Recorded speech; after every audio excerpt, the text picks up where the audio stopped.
Hello friend, स्वागत है आपका एनक्यू स्टडी यूट्यूब चैनल पर। आज हम लोग लेकर के आए हैं बिहार स्पेशल जीके। इस बिहार स्पेशल जीके में हम लोग देखेंगे बिहार से संबंधित महत्वपूर्ण प्रश्न और उसके उत्तर तथा व्याख्या सहित हम लोग इसको एक एक प्रश्नों को करते हैं। तो आइए हम लोग बिना देर किए हुए शुरू करते हैं एक एक क्वेश्चंस को। हमारे स्क्रीन पर जो पहला सवाल आया है यह है कि बिहार का पहला गणतंत्र वैशाली में किसके द्वारा स्थापित किया गया था। यानी यह मौर्य साम्राज्य के लोगों ने स्थापित किया था या लिच्छवी साम्राज्य के लोगों ने स्थापित किया था या गुप्त वंश के लोगों ने या फिर नंद वंश के। तो मौर्य साम्राज्य ये पहला जो गणतंत्र है वैशाली में जो स्थापित किया गया था यह लिच्छवी गणराज्य के लोगों ने किया था। और यह लिच्छवी गणराज्य जो है यह महाजनपद वज्जी संघ का एक ये था, 8 ये का संघ था। और उसमें जो है वैशाली में लिच्छवी एक गणराज्य था उसमें से, जो कि उस वक्त जो है वहाँ लोकतंत्र स्थापित था। पहला गणतंत्र जो है वो लिच्छवी के रूप में जाना जाता है। ऑप्शन नंबर बी जो है सबसे सही उत्तर है। अगले क्वेश्चन की ओर बढ़ते हैं। नेक्स्ट क्वेश्चन है, क्वेश्चन नंबर 2 है कि बिहार में सर्वाधिक साक्षरता वाला जिला कौन सा है। वैसे तो दोस्तों बिहार का जो है साक्षरता दर बहुत पुअर है, लेकिन ये जो इस में ही सबसे जो अधिक साक्षरता दर वाला जिला है वो रोहतास, नवादा, पटना और दरभंगा। इनमें से कौन सा जिला जो है वो सबसे अधिक साक्षरता दर वाला है। तो ऑप्शन नंबर ए के रूप में जो है वो सबसे सही उत्तर जाना जाएगा कि रोहतास जिला जो है बिहार का वो सबसे अधिक साक्षरता दर वाला जिला है। क्वेश्चन नंबर 3 है कि बिहार विधानसभा में वर्तमान में कितने सदस्य हैं।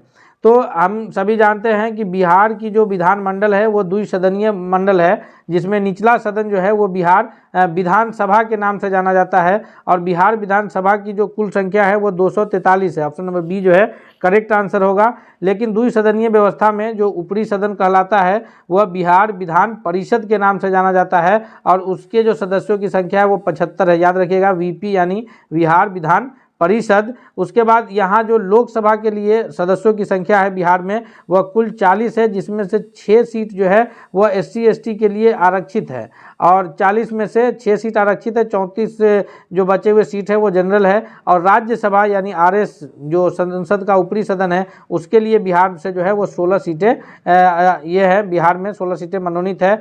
तो यहाँ जो प्रश्न है कि विधानसभा में, तो विधानसभा में 243 है, लेकिन हम लोग विधान परिषद, लोकसभा और राज्यसभा सभी को याद रखेंगे। अगले क्वेश्चन की ओर बढ़ते हैं। इससे पहले हम आपसे एक बार रिक्वेस्ट करते हैं दोस्तों कि अगर आप चैनल पर नए हैं तो चैनल को सब्सक्राइब करके बेल आइकन को जरूर दबा लीजिएगा ताकि कोई भी अपडेट्स आए तो सबसे पहले आप तक पहुंचे। चौथा नंबर क्वेश्चन है हमारे स्क्रीन पर कि बिहार के प्रमुख समाचार पत्र बिहारी के संपादक कौन थे।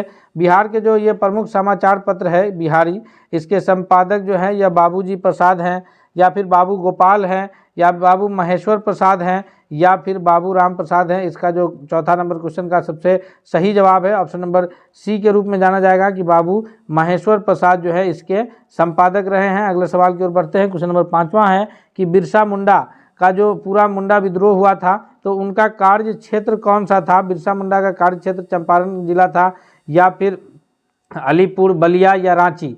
तो बिरसा मुंडा जो है ये झारखंड के क्षेत्र में यानी रांची क्षेत्र से जो है उस वक्त पूरा आंदोलन चला रहे थे, मुंडा विद्रोह जो है। तो इसका सबसे सही उत्तर 5वां का ऑप्शन नंबर डी को है जाना जाएगा। अगले सवाल की ओर बढ़ते हैं हम लोग, देखते हैं अगला क्वेश्चन कौन है। क्वेश्चन नंबर 6 है कि अभिलेखों में से किस शासक का उल्लेख प्रियदर्शी, जिसका अर्थ होता है देव नाम प्रिय, यह कौन से शासक ने अपने आप को जो है प्रियदर्शी घोषित किया था यानी देव नाम प्रिय के रूप में।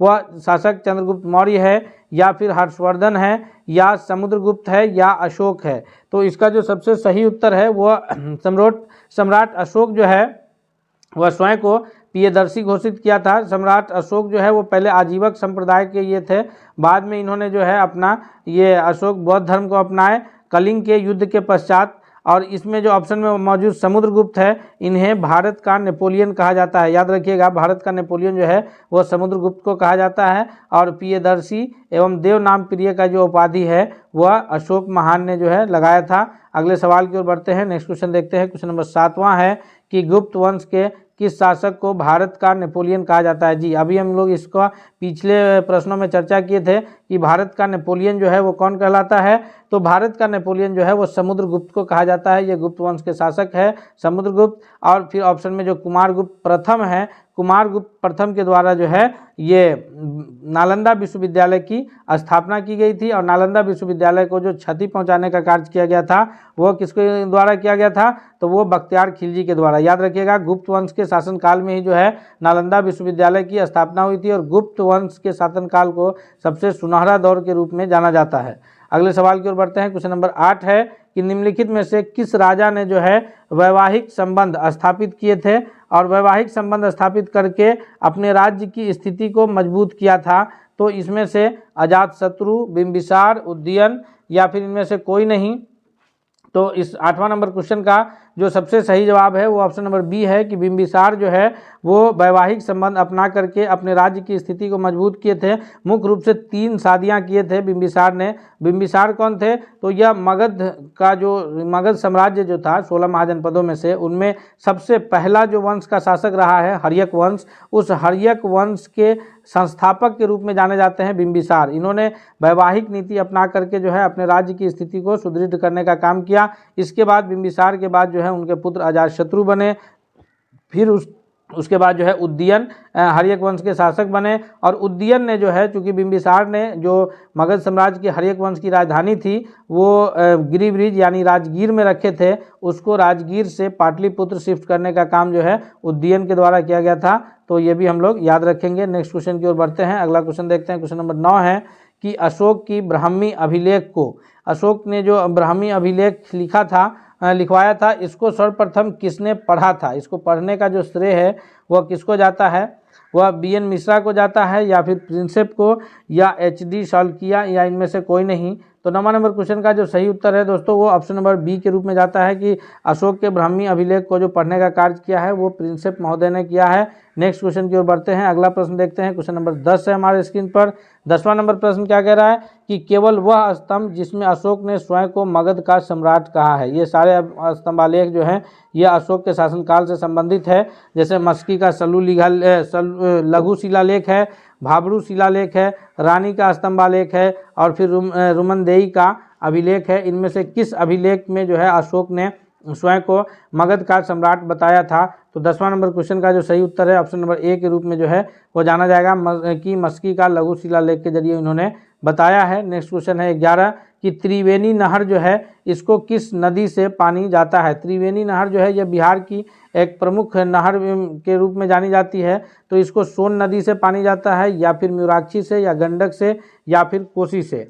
तो इसका जो सही उत्तर है 11वां नंबर प्रश्न का कि कोसी नदी से तो जाएगा नहीं, क्योंकि कोसी नदी का जो प्रवाहन है वह सीमांचल क्षेत्र में है। तो ये जो है इसको जो पानी मिलता है वो गंडक नदी से मिलता है। 11वां का सी जो है सबसे करेक्ट आंसर है। और कोसी नदी जो है यह बिहार का शोक कहलाता है। याद रखेंगे हम लोग, बिहार का शोक कौन है, कोसी नदी के रूप में जाना जाता है। अगले सवाल की ओर बढ़ते हैं हम लोग। नेक्स्ट क्वेश्चन देखते हैं क्या है। नेक्स्ट क्वेश्चन है क्वेश्चन नंबर 12 है कि जैन धर्म के प्रवर्तक महावीर स्वामी का जन्म स्थान कौन सा है। जैन धर्म में जो है 24 तीर्थंकर हुए हैं, उनमें से जो स्वामी महावीर हैं ये 24वें हैं। तो ये इनका जो जन्म स्थान है वह कौन सी जगह पर है। ये पिपली वन, विक्रमशिला, कुंडग्राम या फिर वैशाली। तो 12वां का जो सही उत्तर है ऑप्शन नंबर सी है कि कुंडग्राम जो है वो जैन धर्म के प्रवर्तक स्वामी महावीर का जन्म स्थल है। और जो एक और धर्म हुए हैं इसके पैरेलल जो है बौद्ध धर्म, उनके जो संस्थापक के रूप में जाने जाते हैं गौतम बुद्ध, उनका जन्म जो है वो नेपाल के लुम्बिनी वन में हुआ था। याद रखेंगे हम लोग। क्वेश्चन नंबर 13 है कि वर्धमान महावीर ने कहाँ निर्वाण की प्राप्ति की। यानी महावीर स्वामी का जो है ये इन्होंने अपना प्रांत कहाँ त्यागा था, या वैशाली में या राजगीर या नालंदा या फिर पावापुरी। तो इस 13वां नंबर प्रश्न का जो सबसे सही उत्तर होगा दोस्तों वो ऑप्शन नंबर डी के रूप में जाना जाएगा कि पावापुरी में जो है इन्होंने अपना निर्वाण की प्राप्ति करी थी। अगले सवाल की ओर चलते हैं। नेक्स्ट क्वेश्चन है क्वेश्चन नंबर 14 है कि पटना में किस सिख गुरु का जन्म स्थान है। जी, ये बिहार का पटना जो है वो किस सिख गुरु के जन्म स्थान के रूप में जाने जाते हैं। गुरु नानक या फिर गुरु गोविंद सिंह या गुरु हरगोविंद या गुरु फिर तेज बहादुर। तो ये पटना में जो है सिख गुरु अंतिम सिख गुरु के रूप में जाने जाते हैं। 14वां नंबर क्वेश्चन का सबसे correct answer option number B है। वैसे 10वें सिख गुरु जो है वो गुरु ग्रंथ साहिब को माना गया है। तो इसलिए गुरु गोविंद सिंह का जो जन्म स्थान है वह पटना में हुआ था। 14वां नंबर प्रश्न का सबसे सही उत्तर ऑप्शन नंबर बी है। नेक्स्ट क्वेश्चन है, क्वेश्चन नंबर 15 है कि ये विष्णुपद मंदिर जो है यह बिहार के किस जिले में स्थित है। विष्णुपद मंदिर जो है यह बिहार के पटना जिला में स्थित है, या फिर गया, जमुई, या फिर यह पटना जिला के अंतर्गत दानापुर में स्थित है। तो 15वां का जो करेक्ट आंसर है यह ऑप्शन नंबर बी के रूप में जाना जाएगा कि ये विष्णुपद मंदिर जो है यह बिहार के गया जिला में स्थित है। दोस्तों हम लोग एक एक महत्वपूर्ण प्रश्नों को जो है बिहार से संबंधित देखेंगे, ताकि अगर बिहार से संबंधित कोई प्रश्न बन रहे हैं तो वो आपसे छूटे नहीं। इसलिए हम आपसे रिक्वेस्ट करते हैं कि अगर आप अब तक चैनल पर नए हैं, चैनल को सब्सक्राइब नहीं किए तो जरूर सब्सक्राइब कर लीजिएगा और इस वीडियो को जरूर लाइक करते हुए दोस्तों के बीच शेयर कीजिएगा। क्वेश्चन 16वां कह रहा है कि बिहार के किस पर्यटन केंद्र पर गर्म जल के अनेक स्रोत है, यानी कौन सा पर्यटन स्थल है जहां गर्म जल के कुआं जो है वहां उपस्थित मिलता है। वह है देव में है, पावापुरी में है, या राजगीर, या फिर बिहार शरीफ में। 16वां का जो सबसे सही उत्तर है ऑप्शन नंबर सी है कि राजगीर जो पर्यटन स्थल है वहाँ कई गर्म जल कुंड जो है मिलते हैं, तो अनेक गर्म जल के स्रोत वहाँ उपलब्ध हैं। ऑप्शन नंबर सी के रूप में सही उत्तर है। नेक्स्ट क्वेश्चन है 17 कि निम्नलिखित में से किस नगर में प्रथम बौद्ध सभा आयोजित की गई थी।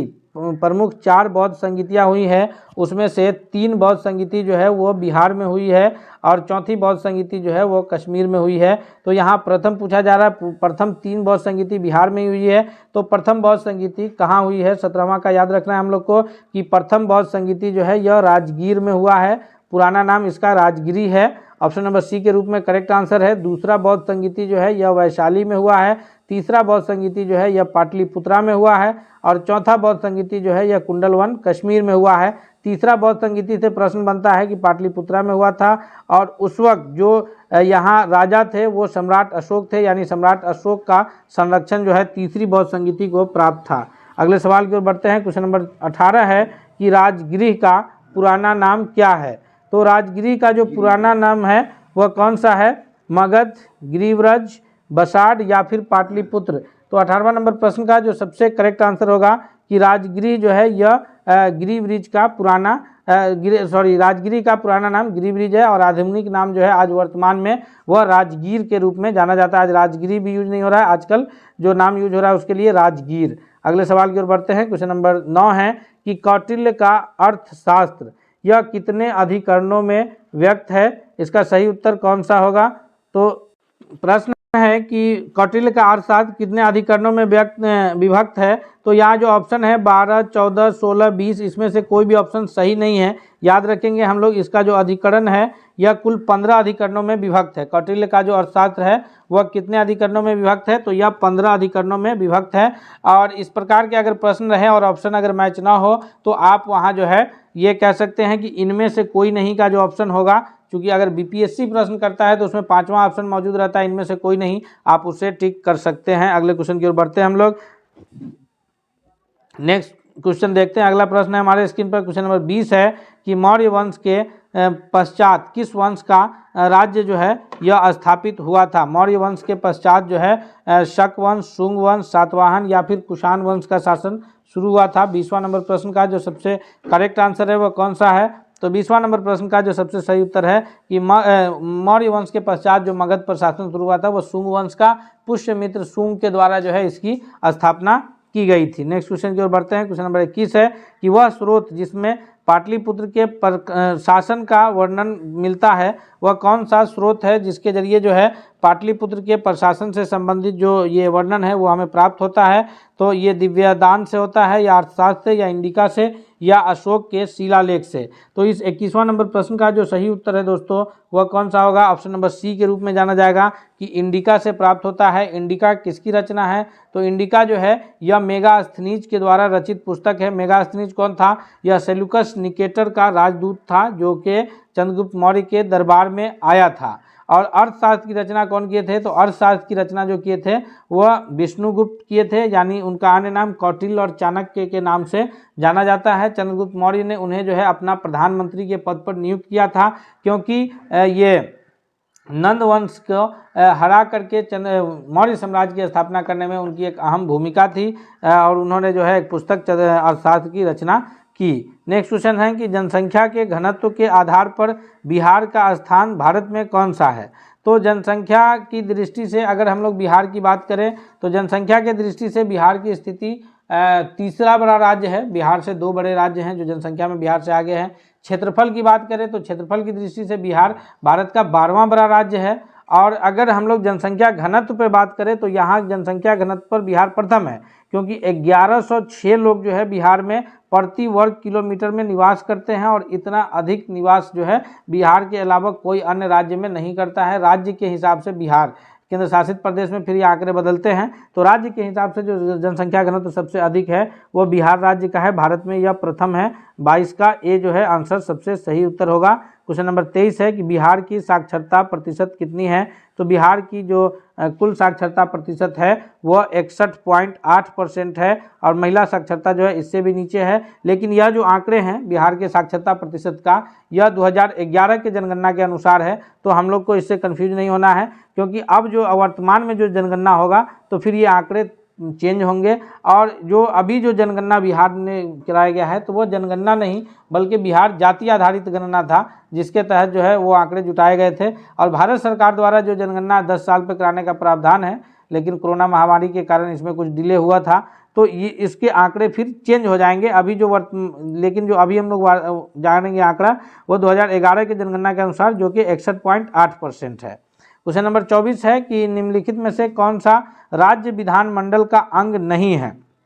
तो राज्य विधानमंडल के अंग की अगर बात करें तो राज्यपाल, विधान परिषद और विधानसभा, ये तीनों जो है ये राज्य विधानमंडल के अंग होते हैं। लेकिन ऑप्शन में मौजूद जो महाधिवक्ता हैं, तो ये महाधिवक्ता जो हैं यह राज्य विधानमंडल के अंग नहीं होते हैं। ये राज्य में जो है नियुक्त किया जाता है, लेकिन राज्य विधानमंडल के अंग के रूप में यह कार्य नहीं करते हैं। और भारत में सभी राज्य नहीं, केवल 7 ऐसे राज्य हैं जहां जो है ये जो विधानमंडल के ऊपरी सदन है, जिसको विधान परिषद के रूप में जाना जाता है, वो मौजूद है। बाकी अन्य राज्यों में यह मौजूद नहीं है। बाकी जितने भी भारत के अन्य राज्य हैं वो सभी एक सदनीय व्यवस्था है, जिसको विधानसभा के नाम से जाना जाता है। नेक्स्ट क्वेश्चन की ओर बढ़ते हैं। क्वेश्चन नंबर 25 है कि इंडिका के लेखक कौन है। तो इस पर हम लोग अभी पीछे चर्चा भी किए थे कि इंडिका के लेखक जो है वह मेगास्थनीज हैं। ऑप्शन नंबर सी के रूप में करेक्ट आंसर जाना जाएगा। मेगास्थनीज कहाँ के थे, तो यह थे यूनान के सेल्यूकस निकेटर के राजदूत थे, और आए थे कहाँ, तो चंद्रगुप्त मौर्य के दरबार में। विष्णुगुप्त के द्वारा रचित पुस्तक कौन है, तो याद रखेंगे वो अर्थशास्त्र है, उनके द्वारा रचित पुस्तक का नाम। नेक्स्ट क्वेश्चन की ओर बढ़ते हैं। क्वेश्चन नंबर 26 है कि विक्रमशिला शिक्षा केंद्र के संस्थापक कौन है। विक्रमशिला जो शिक्षा का केंद्र है इसके संस्थापक देवपाल हैं, नरेंद्रपाल है, नयनपाल है या फिर धर्मपाल है। प्राचीन काल में 3 प्रमुख शिक्षा के केंद्र हुआ करते थे। एक नालंदा विश्वविद्यालय, दूसरा विक्रमशिला विश्वविद्यालय और एक और जो है जिसे तक्षशिला विश्वविद्यालय के रूप में जाना जाता है। इसमें से 2 प्रमुख जो है वो बिहार में स्थित था, नालंदा विश्वविद्यालय और विक्रमशिला। विक्रमशिला विश्वविद्यालय आधुनिक बिहार के भागलपुर जिले में स्थित था, और नालंदा तो नालंदा जिले में स्थित था। नालंदा विश्वविद्यालय को कुमारगुप्त प्रथम ने स्थापना किया था, वहीं विक्रमशिला विश्वविद्यालय की जो स्थापना है वो धर्मपाल के द्वारा किया गया था। ऑप्शन नंबर डी जो है इसका सबसे सही जवाब है। नेक्स्ट क्वेश्चन की ओर बढ़ते हैं। क्वेश्चन नंबर 27 है कि विक्रमशिला विश्वविद्यालय में किस विषय की पढ़ाई विशेष रूप से होती थी। 27वां नंबर क्वेश्चन का जो सबसे सही उत्तर है वो क्या होगा, तो विक्रमशिला विश्वविद्यालय में जो है वह तंत्र विज्ञान की पढ़ाई मुख्य रूप से होती थी, यानी ऑप्शन नंबर सी के रूप में इसका सबसे सही उत्तर जाना जाएगा। क्वेश्चन नंबर 28 है कि महात्मा बुद्ध ने अपना प्रथम धर्म चक्र प्रवर्तन किस स्थान पर दिया। धर्म चक्र प्रवर्तन कहते हैं उनके प्रथम उपदेश को जो है वो धर्म चक्र प्रवर्तन के नाम से जाना जाता है। तो महात्मा बुद्ध को जब गया में ज्ञान की प्राप्ति हुई तो इन्होंने अपना पहला उपदेश कहाँ दिया था, लुम्बिनी में, वैशाली में या पाटलिपुत्र या फिर सारनाथ में। तो महात्मा बुद्ध के द्वारा जो ये उपदेश है, प्रथम उपदेश जिसको धर्म चक्र प्रवर्तन के नाम से जाना जाता है, इन्होंने सबसे पहले सारनाथ में अपना उपदेश दिया था। ऑप्शन नंबर डी के रूप में सबसे सही जवाब है। क्वेश्चन नंबर 29 है कि द्वितीय बौद्ध संगीति का आयोजन किस शासक ने किया। द्वितीय बौद्ध संगीति का आयोजन करने वाले शासक कौन थे, अजातशत्रु, कनिष्क, अशोक मौर्य या फिर कालाशोक। तो 29वां का जो सही उत्तर है ऑप्शन नंबर डी के रूप में जाना जाएगा कि कालाशोक के शासनकाल में जो है द्वितीय बौद्ध संगीति का आयोजन हुआ था।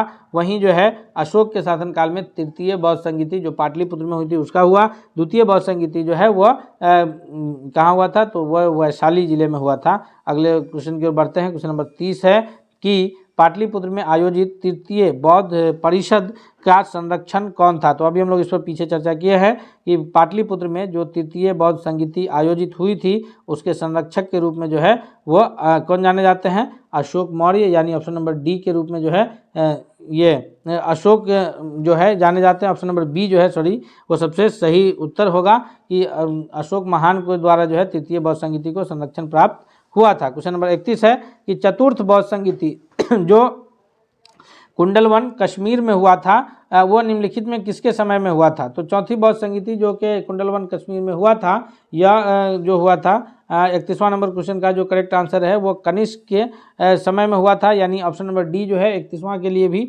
सबसे सही जवाब है। क्वेश्चन नंबर 32 है कि बिहार का महान धार्मिक केंद्र कौन सा है। तो बिहार जो महान धार्मिक केंद्र किसके लिए है, सिखों के लिए है या फिर ये बौद्ध धर्मावलंबियों के लिए है या जैन धर्मावलंबियों के लिए है या सभी के लिए है। तो अगर ध्यान से देखा जाए तो सिख के जो गुरु गोविंद सिंह की पैदाइश बिहार के पटना जिले में हुई है, तो उनके लिए भी बिहार जो है महान धार्मिक केंद्र है। गौतम बुद्ध को, बौद्ध धर्म के लोगों को धर्म ज्ञान की प्राप्ति जो है गौतम बुद्ध को ये गया जिले में हुई है, तो बौद्ध धर्मावलंबियों के लिए भी जो है बिहार धार्मिक केंद्र है।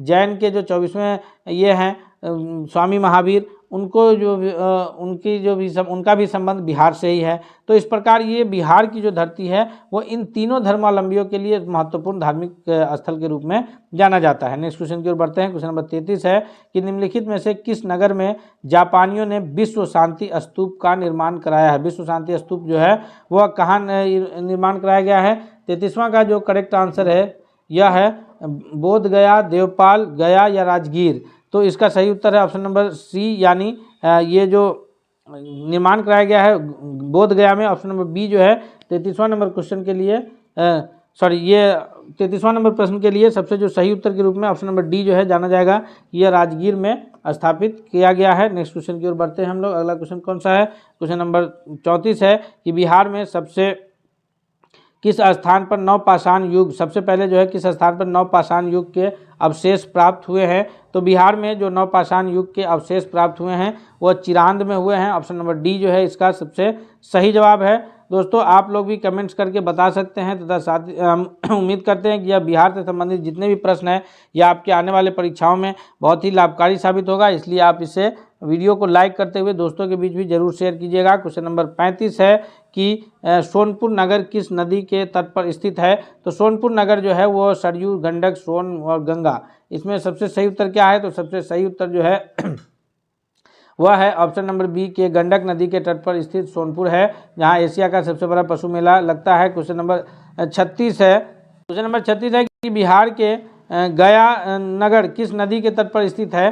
तो बिहार की जो गया जिला स्थित है वह कमला नदी, फल्गु नदी, गंगा नदी या फिर सरयू नदी। तो इसमें सबसे सही उत्तर है ऑप्शन नंबर बी के फल्गु नदी, जिसे निरंजना नदी के रूप में भी जाना जाता है। पिंड दान का कार्य जो है वही निरंजना नदी के तट पर होता है। तो यह बिहार का गया जिला जो है फल्गु नदी के तट पर स्थित है। ऑप्शन नंबर बी जो है 36वां नंबर प्रश्न के लिए सबसे सही उत्तर जाना जाएगा। नेक्स्ट क्वेश्चन है, क्वेश्चन नंबर 37 है कि बिहार में स्थित पटना में स्थित जो गोलघर है इसका निर्माण कब किया गया था। बिहार के पटना में स्थित गोलघर का निर्माण जो है अंग्रेजों के शासनकाल में किया गया है। यह 1786 या 56 या फिर 1776 या 1796 ईस्वी में। 36वां नंबर क्वेश्चन का जो सबसे करेक्ट आंसर है कि यह 1786 ईस्वी में किया गया है, यानी ऑप्शन नंबर ए के रूप में जो है इसका सबसे सही उत्तर जाना जाएगा। नेक्स्ट क्वेश्चन है, क्वेश्चन नंबर 38 है कि निम्नलिखित में से किसने नालंदा विश्वविद्यालय में अध्ययन किया है। यानी नालंदा विश्वविद्यालय में शिक्षा प्राप्त करने का जो काम है वह किन्होंने किया है। मेगास्थनीज हैं, अलबरूनी है, इब्न बतूता है या हुएनसंग है। तो ऊपर के जो तीनों हैं मेगास्थनीज, अलबरूनी या इब्न बतूता, ये सभी जो है भारत या हुएनसंग, ये सभी भारत की यात्रा किए हैं, लेकिन इन लोगों ने मेगास्थनीज, अलबरूनी या इब्न बतूता ने, इन लोगों ने जो है यहाँ की यात्रा ने वहाँ शिक्षा नहीं प्राप्त किया। शिक्षा प्राप्त करने का जो काम किया है वह हुएनसंग ने किया है। ऑप्शन नंबर डी जो है इसका सबसे सही जवाब है। क्वेश्चन नंबर 39 है कि मीरतुल अहवाल किसकी रचना है। मीरतुल अहवाल जो है यह मुल्ला तकिया है, मिर्जा नाथन है या मुल्ला बहबहानी है। तो इसका जो सही उत्तर है 39वां नंबर क्वेश्चन का वो ऑप्शन नंबर ए है कि मुल्ला तकिया द्वारा रचित है मीरतुल अहवाल। अगला सवाल देखते हैं, क्वेश्चन नंबर 40 है कि पूरा तत्ववेता अलेक्जेंडर कनिंघम ने बिहार में क्या खोज किया था।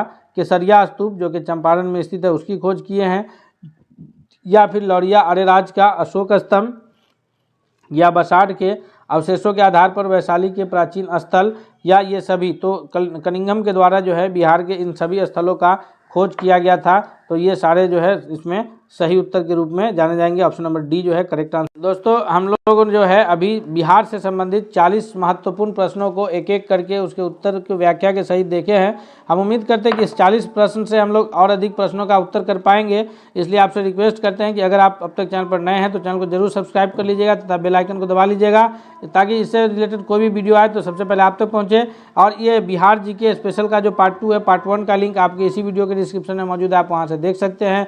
मिलते हैं हम लोग अगले सेट के साथ, तब तक के लिए धन्यवाद।